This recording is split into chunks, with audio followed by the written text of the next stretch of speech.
বাবু এটা কাটবো না, আমি এটা কাটতে ইচ্ছে করছে না আমার।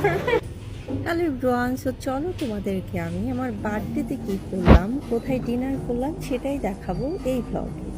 সো দেখতেই পাচ্ছ আমি ডিনারের জন্য চলে আসলাম অ্যান্ড আমাদের সব ফুড চলে আসছে। ওদের সব খাবারই আমার অনেক ভালো লেগেছে, দেখতেই পাচ্ছ আমি খাচ্ছি। আমার তো সব থেকে ভালো লেগেছিল ওদের ফিশ গ্রিলটা। আমার মনে হচ্ছিল আরেকটা অর্ডার দেওয়া উচিত ছিল। অ্যান্ড দেখতেই পাচ্ছ আমরা আরও অনেক কিছুই অর্ডার করছিলাম।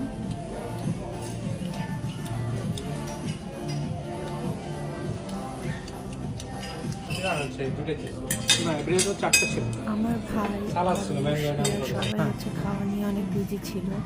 তারপর ভাবলাম আমিও খাই, যেহেতু আমিও কিছু ভিডিও করে নিই। সেই তো দেখছো আমার এটা ওদের ভালো লেগেছে, এটার নাম হচ্ছে ফিশ গ্রিল।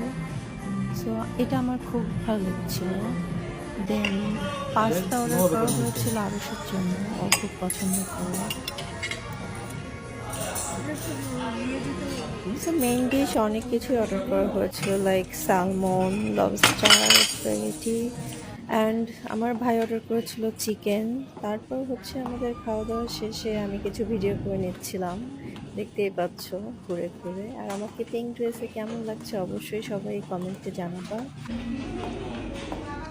আমার ভাই বলছিল যেহেতু তোমার বার্থডে, সো তোমাকে বেশি বেশি ভিডিও করে দেই আর হচ্ছে পিকচার তুলে দিই। তো আর এই যে আমার কেক চলে আসছে, কেকটা অনেক অনেক সুন্দর ছিল।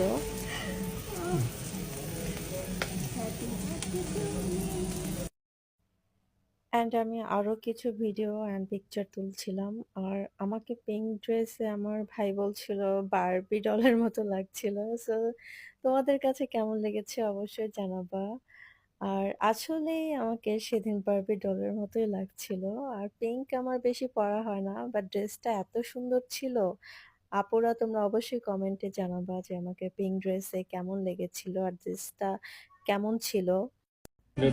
তারপর আমি চলে গেলাম কেক কাটতে। তো আমার এত সুন্দর কেক আসলে কাটতে ইচ্ছা করেনি। ভাবছিলাম যে আমি যদি এটা সাজিয়ে রাখতে পারতাম বাসায়। সবসময় আমার বার্থডেতে আমি সিক থাকি, লাস্ট কয়েক বছর ধরে ওভাবে সেলিব্রেট করা হয় না। তো ফ্যামিলির সাথেই করা হয় কয়েক বছর ধরে।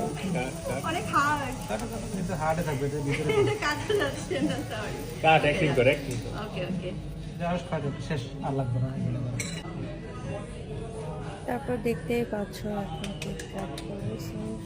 এই কেকটা আসলে কাটা যাচ্ছিল না, কারণ